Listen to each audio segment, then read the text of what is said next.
여러분 안녕하세요. 오늘은 글로벌 교육기획원 설립에 관해서 또 그 운영에 대해서 또 그 방향성에 대해서 여러분께 좀 말씀을 드리도록 그렇게 하겠습니다.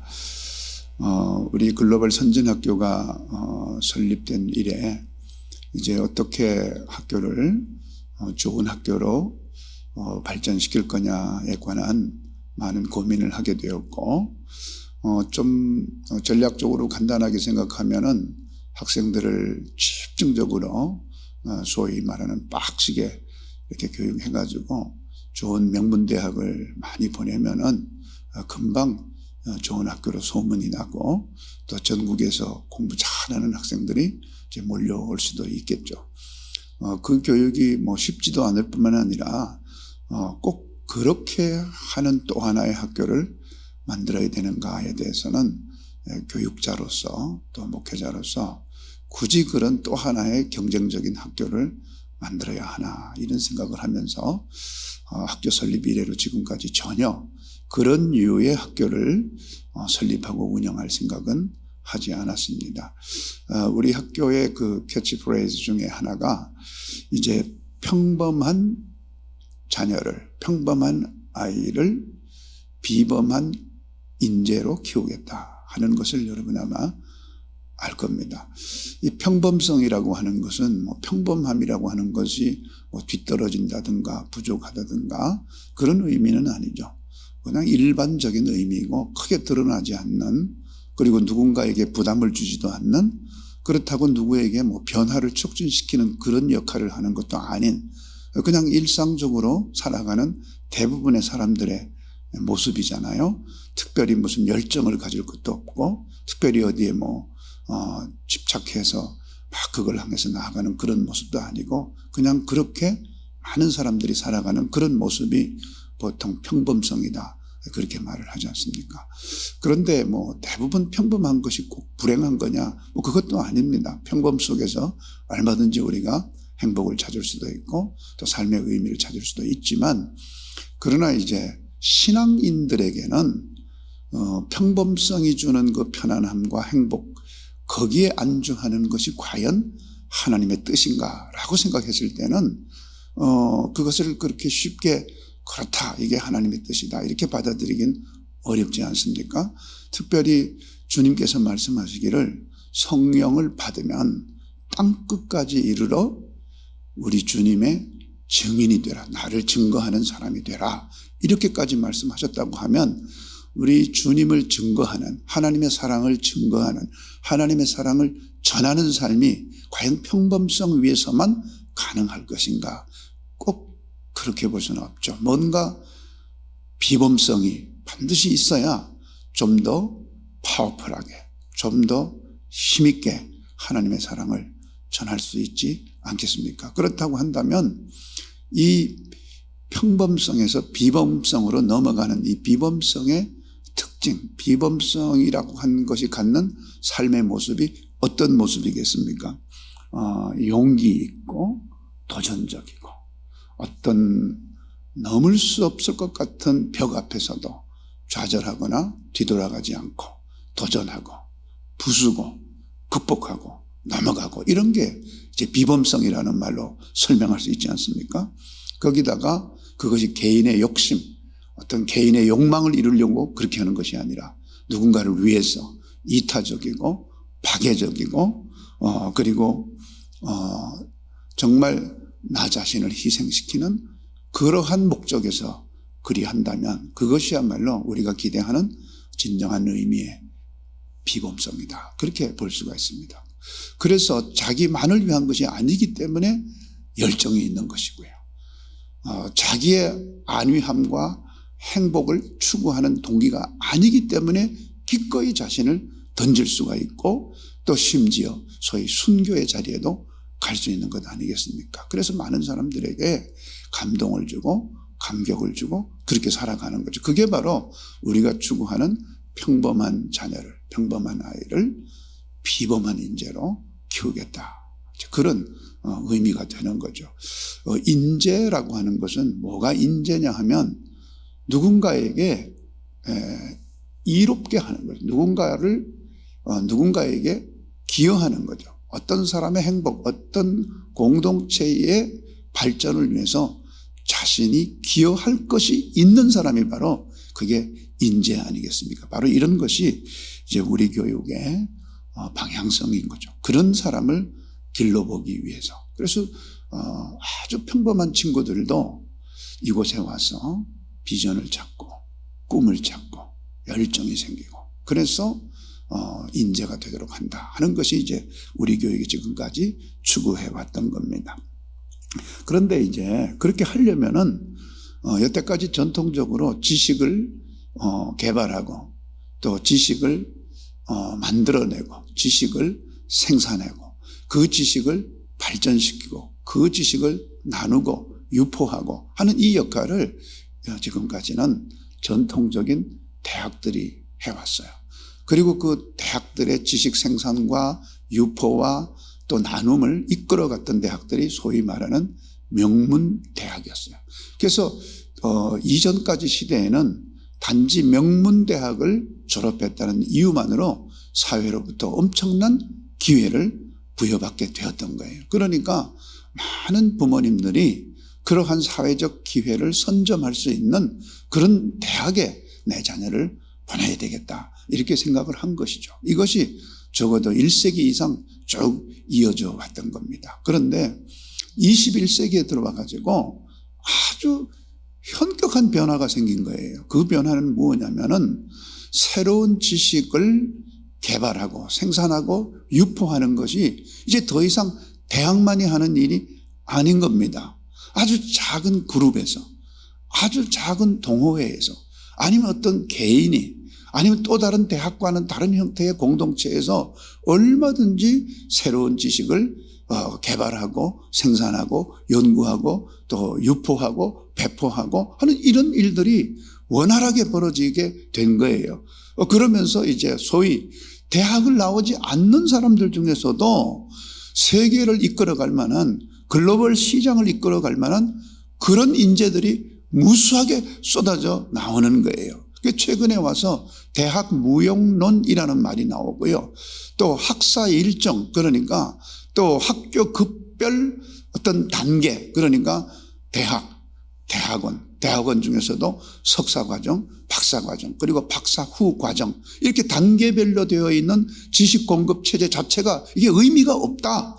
그래서 이제 세계의 대학들이 앞다투어서 이 석박사 통합 최근에 와서는 학사, 석사, 박사 통합, 연구과정, 일체 통합 이제 이런 말들이 나오고 실제로 세계적인 명문대학들이 그러한 학사 체계를 이제 개편하고 소위 혁신, 이노베이션, 리폼 이런 말로 설명되는 이 혁신 대학들이 출현하기 시작하면서 소위 대학 서열의 변화가 급격하게 일어나고 있는 거예요. 여러분 아마 들어보셨지만은 미네르바 대학 또 우리나라에 최근에 생기는 태제대학 이런 대학들은 아주 대표적인 그런 혁신 대학들이에요. 그래서 이제 최근에 와서는 세계적인 대학 랭킹이 전통적 대학 랭킹에서 혁신 대학 랭킹으로 바뀌고 있고 학생들은 더 이상 소위 이제 대학의 이름에 의존하는 학벌은 더 이상 관심이 없고 내가 어떤 대학에 가서 내가 정말 배우고 싶은 거 정말 혁신적인 지식을 어떻게 얻을 것인가 이렇게 관심을 갖고 있습니다. 게다가 기업들도 과거의 어떤 전통적인 대학을 졸업한 그런 사람들을 인재로 인정하기보다는 정말 자기 기업의 혁신적인 기술 개발에 또 혁신적인 문화 발전에 또 예술 발전에 기여할 만한 교육 체계를 가진 그런 혁신대학에 투자를 해주고 그 투자를 받은 대학들은 다시 학생들에게 장학금으로 투자를 해주고 이제 과거에는 학생들이 대학이 생산하고 유포하는 그 지식을 얻기 위해서 비용을 지불했다면 이제 반대로 된 거예요.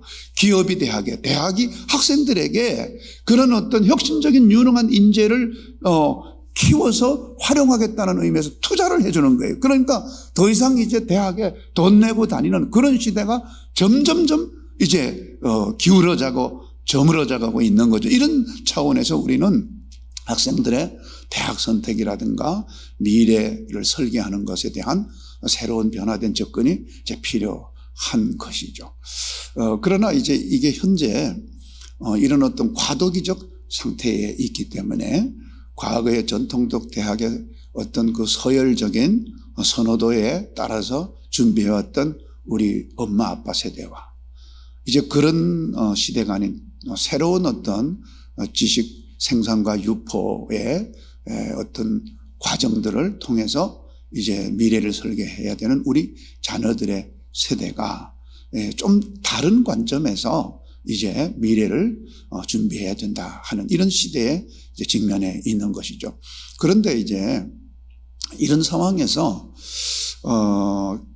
어떤 변화이든지 간에 기본적으로 적어도 이것은 갖추어야 인재가 된다라는 어떤 기본적 요구사항이 있는 거예요. 그게 뭐냐면 기초기반 지식이죠.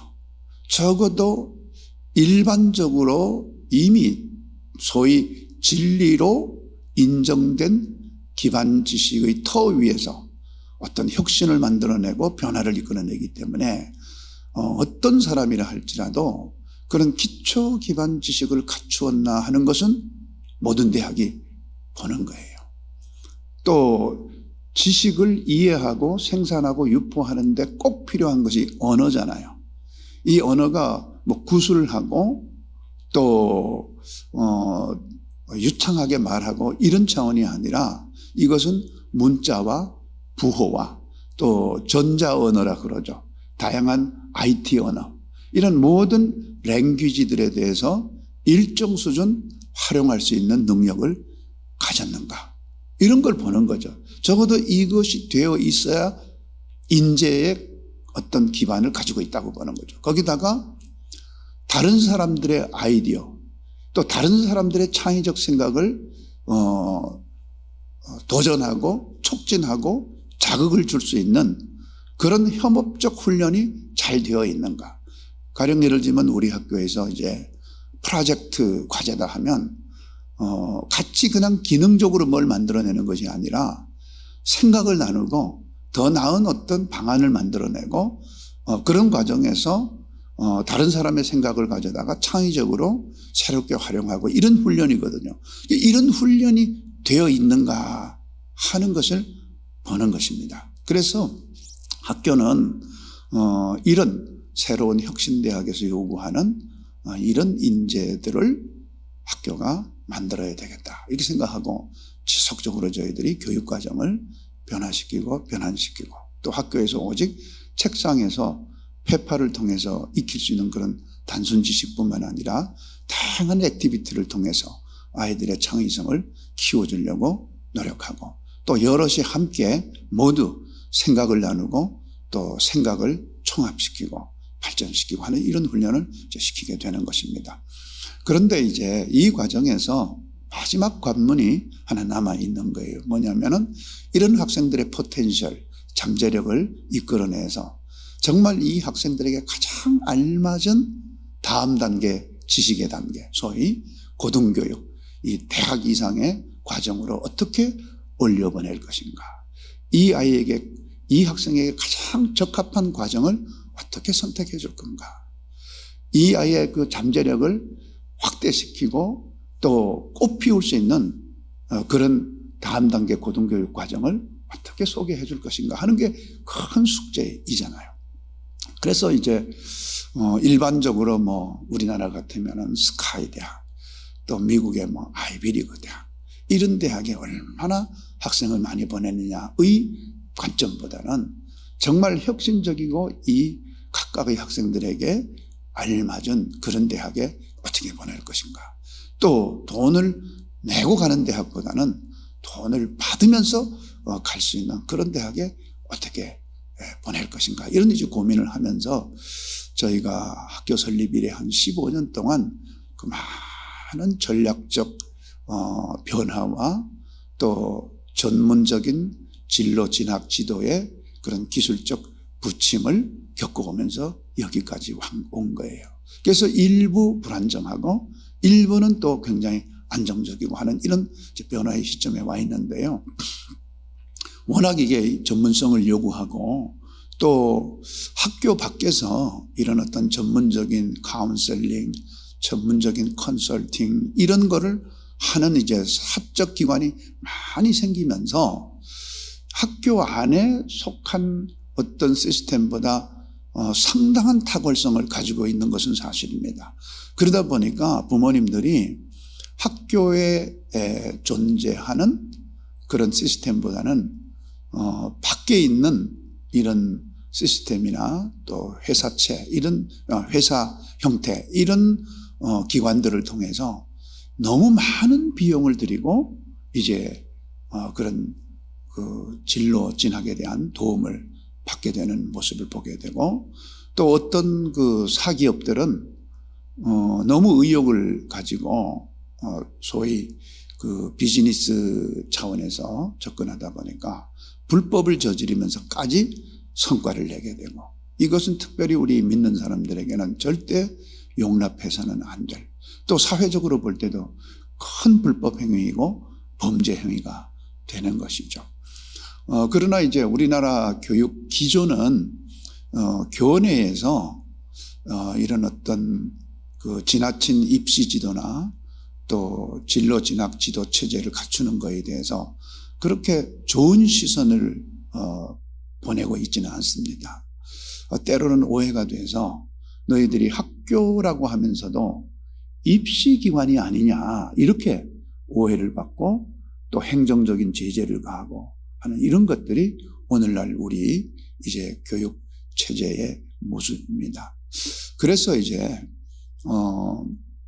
우리가 지금까지 한 15년 가까이 이제 우리만의 교육에 의해서 우리만의 어떤 인재상을 가지고 진로 진학에 대한 지도를 해왔던 것을 집대성해서 이런 교내에서의 진로 진학 지도 시스템이 갖는 한계를 좀 뛰어넘고 극복해서 또 불필요한 오해를 만들어내지 않는 그런 시스템을 통해서 이 입시 전략, 입시 지도, 또 진로 진학 이 체계를 학교 밖으로 끄집어내서 학생들에게 좀 더 충분한 그런 진로 진학 지도와 서비스를 해야 되겠다, 이렇게 결심을 하게 된 거예요. 또 우리 사회가 경쟁 체제다 보니까 일정 진로 진학 지도에 대한 경험을 갖게 되면 이 선생님들에 대한 그 외부 회사들의 유혹도 상당히 큽니다. 그 정도 경력이 있으면은 우리 회사에 오면은 어떤 대우를 해주겠다, 어떤 처우를 해주겠다. 아무래도 이제 대부분 또 젊은 선생님들이고 그러다 보니까 우리 학교는 또 시골에 있지 않습니까? 그래서 시골에 와서 사명감으로 이제 감당을 하지만 또 계속해서 이제 시골에서만 학생들을 놓고 이렇게 하는 것이 때로는 상당히 이제 어려움이 되기도 하죠. 그럴 때 만약에 이제 대도시에 있는 그런 회사에서 이제 파격적인 그런 또 제안을 하고 이렇게 되면은 마음이 또 흔들릴 수밖에 없지 않겠습니까? 이제 이런 부분들이 자칫 우리 진로 진학 체제의 안정성을 해치는 큰 요인이 되고, 또 이제 쉽게 어떤 때는 선생님들이 없어가지고 진로 진학 지도를 또 제때제대로 할 수 없어서 많은 어려움을 주는 이런 악순환이 계속되어 왔던 거죠. 그래서 이제 이사장의 입장에서는 지금까지 참 경험을 가진, 또 충분히 우리 학교를 이해하고 또 앞서 말씀드린 그런 변화된 진로 진학의 그 어떤 니즈, 필요에 대해서 아주 능동적이고 또 전문적으로 대처할 수 있는 이 선생님들을 더 이상 이제 놓쳐서는 안 되겠다. 이분들의 이 탁월한 그런 진로 진학 지도 능력을 조금 더 체계화해서 충분한 그런 처우도 해드리고, 또 우리 학생들에게는 GBCS 체제하에 있는 학생들에게는 좀 더 합리적인 비용으로 더 질 높은 그런 이제 교육 서비스를 해주면서도 그 우리 GBCS 체제가 아닌 다른 이제 대상들에게서 일부 좀 돈을 벌어가지고 이분들을 좀 예우도 제대로 해주면서 우리 학생들에게는 양질의 교육 서비스를 할 수 있도록 그렇게 체계화시켜야 되겠다. 이제 어떤 부모님들은 선생님들이 학교에 이제 상주하고 있지 않음으로 해서 학생들이 그때그때 필요할 때 찾아갈 수 없는 체제가 되는 거에 대한 그런 이제 걱정도 하시는 것 같은데 그 걱정은 안 하셔도 됩니다. 각각 학생들과 개별적인 접촉을 해서 그 학생들과 약속을 잡고 언제든지 그 학생들과 만날 수 있는 이런 체제를 만들어 가지고 훨씬 더 그 양질의 또 참 좋다 하는 이런 생각이 들 수 있도록 그렇게 이번에 체제를 개편할 것이니까 여러분 이따가 이제 담당 선생님들이 나와서 또 자세하게 구체적으로 설명할 때 잘 들어보시고 또 궁금한 거 있으면 물어보시면서 이번 이 글로벌 교육기획원 창립과 설립이 우리 학생들에게 21세기의 새로운 혁신적 인재를 길러내는 또 다른 큰 도전이 되기를 기대하면서 오늘 제가 모두 발언으로서 여기까지 말씀을 드렸습니다. 감사합니다.